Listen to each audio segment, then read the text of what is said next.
ନାମରେ ପ୍ରାର୍ଥନା କରିବା ପାଇଁ ଅଧା ଲୋକମାନେ ନାହିଁ ଆଉ ଅଳ୍ପ ଲୋକ ଆପଣମାନଙ୍କର ମଧ୍ୟରେ ଅଛନ୍ତି। ତା ସହିତ ନୂଆରେ ଜଣେ ଭାଇ ଏବଂ ତାଙ୍କର ସହଧର୍ମିଣୀ ଆମ ମଧ୍ୟରେ ଅଛନ୍ତି।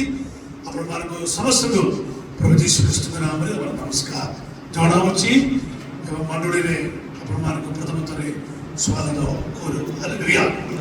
ଭଗବାନଙ୍କୁ ଆମେ ସାହାଯ୍ୟ କରୁଛନ୍ତି କଥା നമ്മുടെ കൂടെ ഉള്ളതോട് നമുക്ക് ദൈവത്തെ സ്തുതിക്കാം.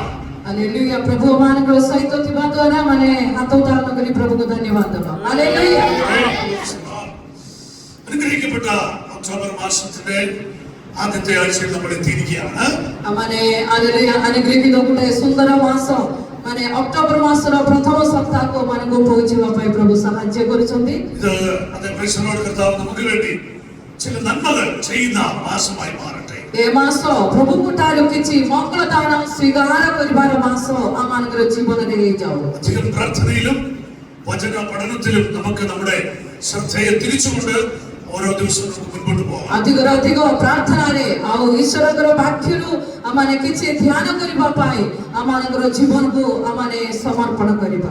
ഇന്നത്തെ പ്രസംഗത്തിന്റെ വിഷയം തോട്ടത്തെ കുറിച്ചാണ്. ଆଜିର ମୁଖ୍ୟ ବିଷୟ ଉଦ୍ୟାନ ବିଷୟରେ କହିବା ପାଇଁ ପ୍ରଭୁଙ୍କ ଠାରେ ଆଶା କରୁ. യെഹെസ്കേലിന്റെ പുസ്തകം 28-ാം അധ്യായം അതിന്റെ 13-ാമത്തെ വാക്യം നമുക്ക് വായിക്കാം. എഗസ്കേൽ 28-ର 13 ପଦ ଆମେ ପଢିବା. 13 ପଦ ମାନେ ପାଠ କରିବୁ. ജിജെക്കിയേൽ 13 സൗന്ദര്യപൂർണ്ണം തന്നെ നീ ദൈവത്തിന്റെ തോട്ടമായ ഏദനിലായിരുന്നു. ତୁମେ ପରମେଶ୍ୱରଙ୍କର ଉଦ୍ୟାନ ଏଦୋନରେ ଥିଲେ.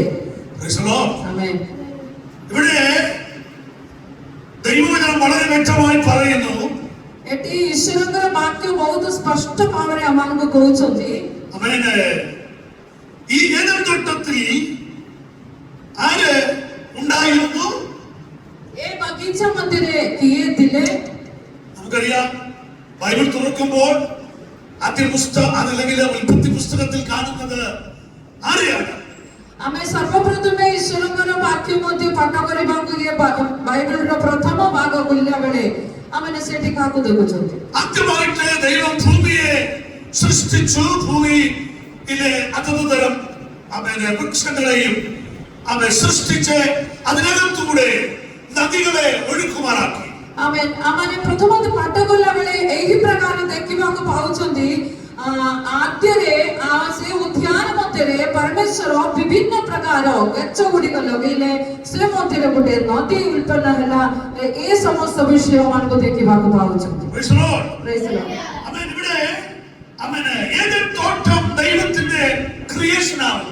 ଏଠି ଆମେ ଜାଣିବା ଏ ଉଦ୍ୟାନ ପରମେଶ୍ୱରଙ୍କର ଉଦ୍ୟାନ ଅଟେ. ഇത് ഏറ്റവും മനോഹരമായ ബഹുമൂല്യമായ ചില വൃക്ഷങ്ങൾ നിറഞ്ഞ തോട്ടമാണ്. ଏ ଉଦ୍ୟାନରେ ପରମେଶ୍ୱର ବହୁତ ମୂଲ୍ୟବାନ ଗଛ ଗୁଡ଼ିକକୁ ପରମେଶ୍ୱର ଲଗେଇଛନ୍ତି. ആമേൻ. Praise the lord. ഇത് ദൈവത്തിന്റെ പർട്ടിക്കുലർ പ്ലാനിൽ ഉണ്ടാക്കിയ ഒരു തോട്ടമാണ്. ଏଇଟା ଈଶ୍ୱରଙ୍କର ସଂକଳ୍ପ ଅନୁସାରେ ପରମେଶ୍ୱର ନିର୍ମାଣ କରୁଥିବା ମାନେ କରୁଥିବା ଗୋଟେ ଉଦ୍ୟାନ ଅଟେ. ഉൽപ്പത്തി പുസ്തകം 2-ാം അധ്യായത്തിന്റെ 8-ാമത്തെ വാക്യം നിങ്ങൾക്ക് വായിക്കുമ്പോൾ അതിൽ കാണുവാൻ സാധിക്കുന്നു. ଆମେ ଯେତେବେଳେ ଆଦି ପୁସ୍ତକ 2ରେ ମାନେ ପାଠ କରିବା ସମୟରେ ସେଠି ବହୁତ ସ୍ପଷ୍ଟ ଭାବରେ ଲେଖିଛନ୍ତି. 2:8 ଆମେ ଦେଖିବା. 2:8 ପଦକୁ ମାନେ ଦେଖିବା. അനന്തരം യഹോവയായ ദൈവം കിഴക്ക് ഏദനിൽ ഒരു തോട്ടമുണ്ടാക്കി. ଆମେ ସେଠି କି ପ୍ରକାର ଲେଖିଛନ୍ତି. ଆଉ ସଦାପ୍ରଭୁ ପରମେଶ୍ୱର ପୂର୍ବ ଦିଗସ୍ଥ ଏଦେନରେ ଏକ ଉଦ୍ୟାନ ପ୍ରସ୍ତୁତ କରି ସେଠାରେ അവൻ സൃഷ്ടിച്ച മനുഷ്യനെ അവിടെയാക്കി. ଆମେ സ്വനിർമ്മിത മനുഷ്യକୁ ରଖିଲେ. ഇവിടെ നമുക്ക് വേദഭാഗം കണക്കിലാക്കി ഏദൻ തോട്ടം എവിടെയാണ് സൃഷ്ടിച്ചതെന്ന് മനസ്സിലാക്കാൻ സാധിക്കുന്നു. ଏ ବାକ୍ୟ ଯେତେବେଳେ ମାନେ ପାଠ କରିବା ସମୟରେ ମାନେ ଗୋଟେ ବିଷୟ ଜାଣିପାରିବ. ପରମେଶ୍ୱର ଏଦେନ ମାନେ ବଗିଚା ଉଦ୍ୟାନ କୋଉ ଦିଗରେ ରଖିଥିଲେ?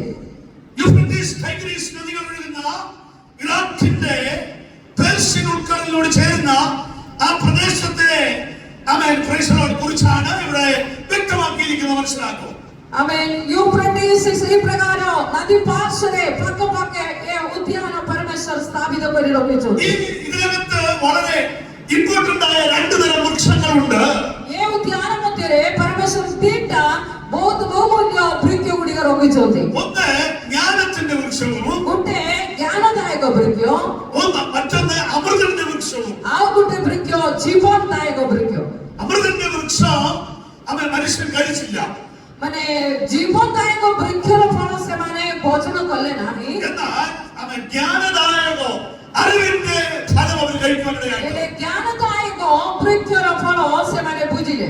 അത് കാരണം അവൻ ആ തോട്ടത്തിൽ നിന്ന് അവരെ പുറത്താക്കേണ്ടതായിട്ട് വന്നു. सेति पाई परमेश्वर आले ये मनुष्य माने भाग्य द्वारा ये बगीचारू ये उद्यानरू से माने को बाहर काढी देले. Praise the Lord. हालेलुया. അവരോട് വിരോധം ഉണ്ടായിട്ടല്ല, से माने पाकरे कोनसी विरोध भावरे नाही. അതിനകത്ത് അമൃതത്തിന്റെ വൃക്ഷമുണ്ട്.